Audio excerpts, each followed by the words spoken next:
Switzerland 2, Algeria 0. I got my prediction wrong. I did predict Algeria to move on. Let me just double check because that's what I remember. I remember predicting Algeria. I was like, yeah, Switzerland kind of team that will get to the round of 16 and then they get knocked out. That was my whole, analysis of Switzerland. I predicted a 2-1 win for Algeria. But the North African team seemingly did not show up on the day. I did not watch a whole game. I actually fell asleep because this game started 11 p.m. my time, and I was up all day. I woke up very early, and I was up all day. I don't need to explain myself, but I was up all day. I fell asleep. I did see both goals that were scored by Switzerland. The first one, Breel Embolo in the 10th minute.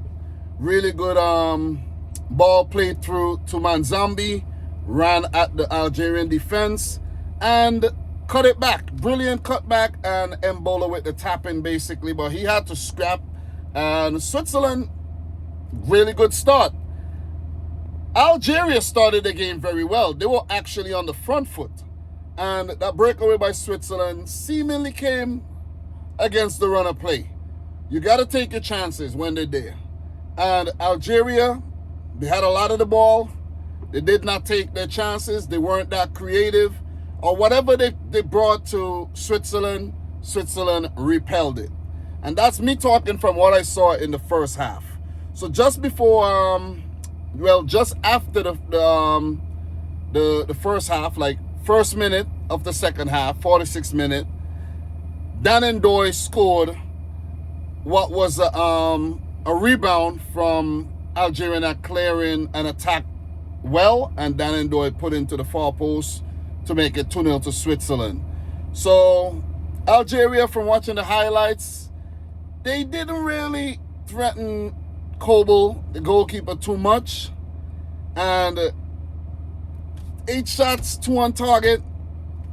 I expected better from the likes of Mahrez and Maza on the day.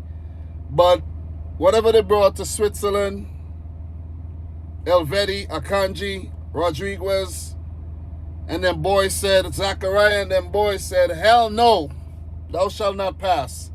So Murati Akin's men held on to that 2-0 scoreline, kept a clean sheet, and that was it for Vladimir Petkovic and Algeria. I don't know what Algeria would do if they'll sack him after this, but it's left to be seen. I haven't been checking the news to see which managers have been sacked, but I know a few managers have definitely parted ways after getting knocked out of the World Cup. I think Ronald Koeman left the Netherlands team, and maybe 1 or 2 more, but I haven't been keeping up with that. 11 shots, 5 on target for Switzerland, 45% of the ball, 398 passes, 85% pass accuracy. They had 10 fouls committed, 4 corners. Algeria had 55% of the ball with 513 passes with an 88% pass accuracy, 12 fouls committed, 2 offsides, 2 corners. Not good enough, man. Not good enough. And for Switzerland, I underestimated them. I'm not gonna lie. During the group stage, I was, I thought they did well, and I knew they would handle that group very, very well. But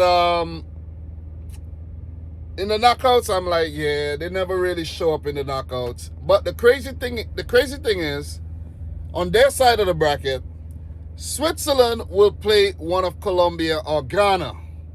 And that gives 2 of these 3 teams an opportunity to get to the quarterfinals. That is a successful World Cup campaign, if you ask me. The quarterfinals, pretty damn good for one of these teams.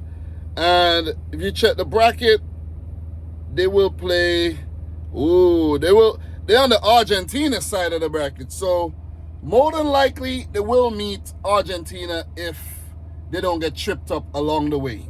So, yeah. Switzerland can make a deep run at this World Cup, man. But I don't really have anything else to really add here. I think Breel Embolo has been good. Yohan Manzambi remains their best player so far at the World Cup. I see him linked to the move to Newcastle.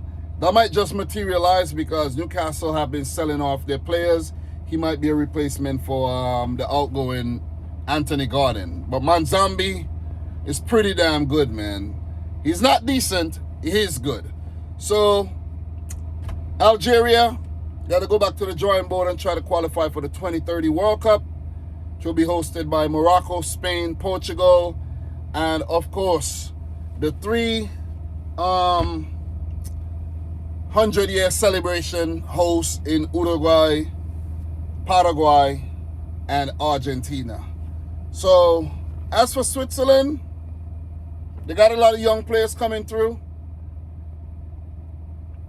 Future looks bright, especially if they make a deep run in the World Cup. It could inspire generations to come.